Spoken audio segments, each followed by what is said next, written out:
problem with the police. Now, this problem is just not anything on the surface. It goes way much deeper than you just saying cops are getting away with murder on camera. It's way more deeper than that. But in true form to all my other videos, let's start from the beginning. The United States didn't always have police departments. Sounds kind of crazy, I know. Most police departments in the U.S. model England's police system. Among the first public police forces established in North America were the Watchmen, organized in Boston around 1631, and in New Amsterdam, which is New York City, but back then it was New Amsterdam, in 1647. So they had Watchmen. So wasn't really an organized police department, just people to just do what the name says, Watchmen, patrol through the night here and there. Wasn't really getting a decent salary or anything like that nature. They were, however, paid a fee in Boston and New York or New Amsterdam. But most officers in North America, because it wasn't really United States in the 1600s, it was actually colonial America. But anyway, most officers didn't get paid anything, and they were paid by the private citizens to patrol their neighborhood, all right? So in most cases during those times, members of the community, citizens, they just banded together. They were called regulators, which is funny, but they try to regulate crime. So, crime's always been a big thing. The first police department in the United States was established in New York City in 1844. It was officially organized in 1845, right? At one point, New York City was the capital of the country. So, it's a great place to be, great place to live.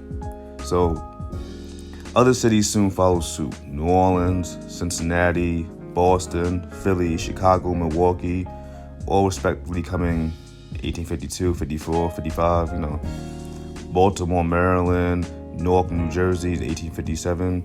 These early departments also all used London Metropolitan Police as a model.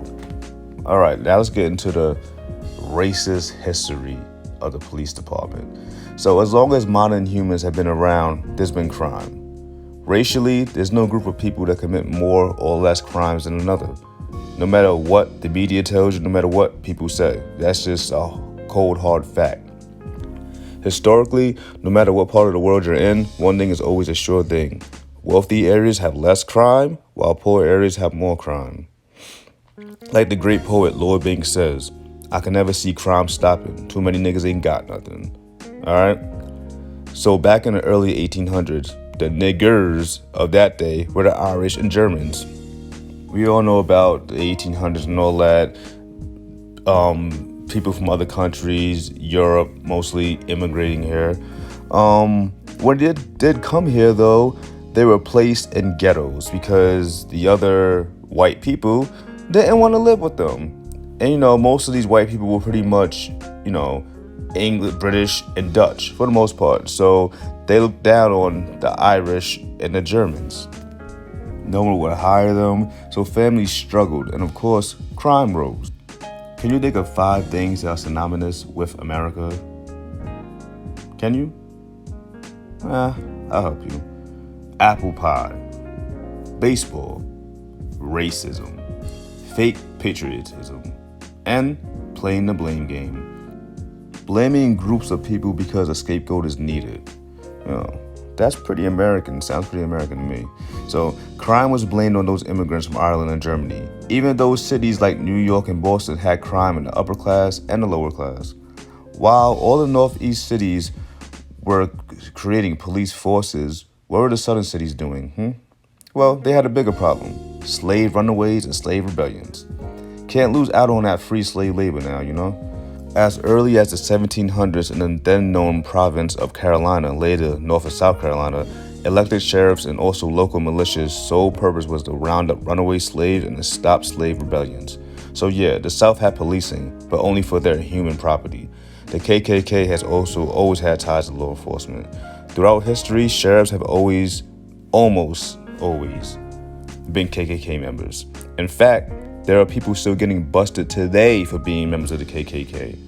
Too many names to go through, but an interesting one is Officer Charles Anderson of Michigan. This proud boy framed his damn KKK application. He was so proud. Wow. So, of course, there are good cops out there. However, they're always foreshadowed by bad apples. The sad thing is, good cops are always forced to shut the hell up and get with the program. Interesting thing is, there are dozens of cops known to have intervened when a bad cop was committing a crime and were disciplined, bullied, suspended. By the way, I'm a grown-ass man. I wish someone would try to bully me, you know? Anyways, it's also a case where a black female cop was fired when she intervened with a colleague that was allegedly choking a man. Can you imagine that? You see your colleague doing something wrong, possibly about to kill somebody, and you stop them, and you get fired? Now, like 15 years later, a judge is saying she could receive her pension. Ain't that some shit? It turned out that her partner, whoever the fuck he was, lied. Because, why would bad people lie? What's new? But truthfully, forget a bad apple. How about a whole fucking rotten branch? So I always believe that some cops become cops solely for the power, especially those cops that you could tell were bullied in high school. I like to say punks, but whatever. There are dozens and dozens and dozens of police officers that have lengthy track records of somewhere in their past having complaints filed against them for abuse of power, harassing, beating people, choking people, doing God knows what else to them, and they get off, slaps on the wrist, little bullshit ass desk jobs to sit out the time. They get nothing, man. We do also have racist cops as well, but I do believe there are more good cops than bad. The problem is the system. That's why I say forget the bad apple crap. How about the whole branch of the tree being bad? The system of policing in America is always biased towards poor people. There are finally so many things coming out, so much paperwork coming out, stuff that was sealed away coming out that shows and proves that so much police departments were crooked, like the NYPD and the FBI, who pretty much arranged a way to knock off Malcolm X. I hate to say knock off, because you know what, let me not take that away. Assassinate Malcolm X. Let me say it the correct way. The FBI has been involved in the killings of Martin Luther King. I'll go into this stuff in later videos, but it's all been proven. The CIA with the Black Panthers, you got the CIA going hard to attack the Black Panthers and take down the Black Panthers, but the KKK still roaming around. The mafia is still roaming around. That's why I do believe it's the system that's empowering these cops, these race soldiers, so to speak. But I do believe black and brown people need to get into these positions. Being a cop isn't enough. Lawyers, police chiefs, judges, politicians. That won't change the system overnight, but at least it'll be helping that change. Finally, my opinion on all the killings of unarmed black and brown men, women, and children. Yes, children. In the eyes of the law, black children aren't looked at as children. But a white 14 to 15-year-old is always just a child. This system was never created to protect us. It's 2021, so the once overt racist system now has to be covert. And it's hard to be covert when the killings of all these unarmed black men, women, and children are being filmed. They're on tape for their loved ones to see. So it's hard to be covert, when stuff is on film and it walks like a duck and quacks, why are we calling it a puppy?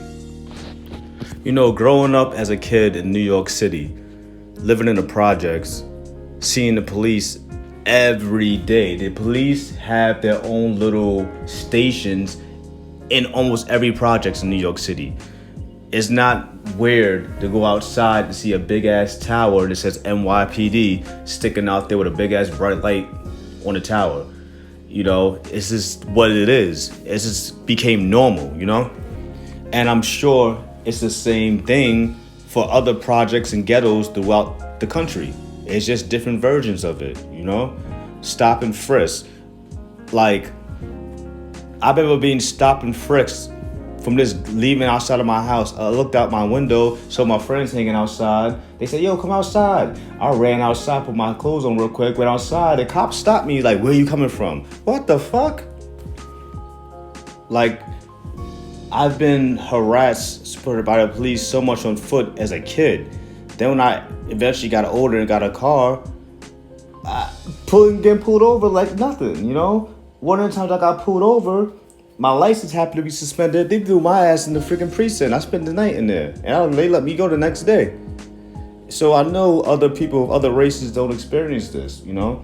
Only black or brown people. I'm from New York, so black and Hispanic people. My Puerto Ricans and Dominicans out there, they experience the same exact shit. The Cubans, the Mexicans, you know? But thinking back now, the grown-ass man in my mid-30s, thinking about going outside, seeing the police having their own little unit. They call it the housing police. That's what they call them, housing cops. Having their own little unit in my building, it felt like an occupied army of sorts. They didn't put themselves there. The system put themselves there. And like I said earlier, the system empowers these guys, and they empower cowards. And this is what happens when these cowards are already scared their whole life, and they come around young black kids and they're even more scared. Like Zimmerman, scared of a fucking 16-year-old. Give me a break. Do I think police chiefs and mayors, black or white? I say black or white because a lot of these so-called black politicians be cooning. It ain't no secret. Anyways, do I think police chiefs and mayors, black or white, be waking up in the morning saying, how many of those pesky niggas did we kill today? No. Well, maybe some. Again, some motherfuckers is racist and hate anything that's darker than a damn paper bag. But I do know they all waking up saying, damn, another one? Oh well, what's for breakfast? Because they don't give a fuck or a flying fuck. Maybe if the police looked like the people they were policing, it would be different. But that remains to be seen. There's a couple of things you should remember though. You want to make a change in the world? Change yourself. And anything you want to obtain easily can also be lost easily. The jewels are always being dropped for you to scoop up. Just pay attention. I'm out, man.